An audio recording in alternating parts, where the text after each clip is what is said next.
Last year, anonymous left-wing donors spent $145 million in so-called dark money to help put Joe Biden in the White House. Now, a trio of conservative groups are launching a grassroots campaign targeting the president's pay-to-play approach, shaping his cabinet and policies. Joining me now are members of that conservative coalition, which is a great thing to hear.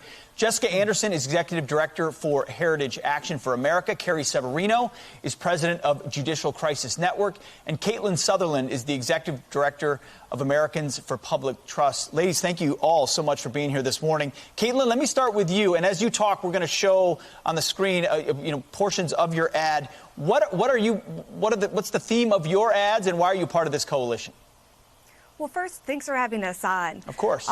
We're part of this coalition because left-wing dark money groups spent a record amount of money to elect Joe Biden for the president. And now those groups want payback. And what's the payback?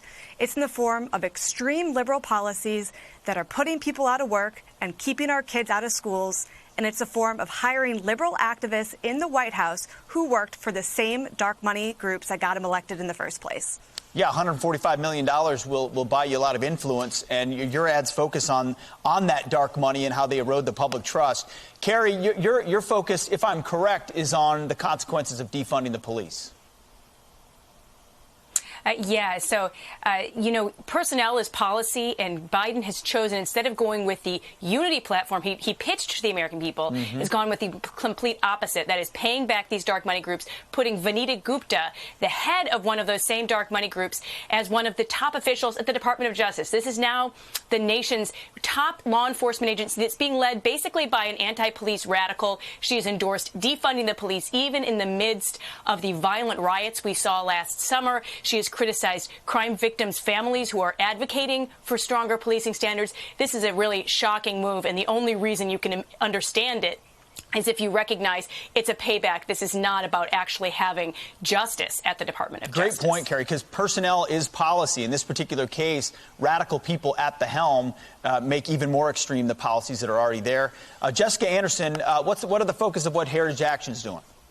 So we wanted to highlight Mr. Becerra's record. He has been nominated for the Secretary of Health and Human Services. And unfortunately, Biden has put forward a candidate that has no health care experience, has spent his entire career working for the abortion industry, working to support socialized medicine, and going after the religious exemptions of groups like Little Sisters of the Poor. So when you look at someone that would be at the helm of HHS in the middle of a deadly pandemic, I can't understand why Biden would put someone like this forward if it isn't to enact this extreme, progressive, partisan agenda as he hopes to take over the rest of the government. I think you're onto it right there. It is encouraging to see conservative groups working together in a coalition because the left has done that in big and powerful ways for quite some time. Caitlin, Carrie, Jessica, thank you for joining us this morning. We appreciate it.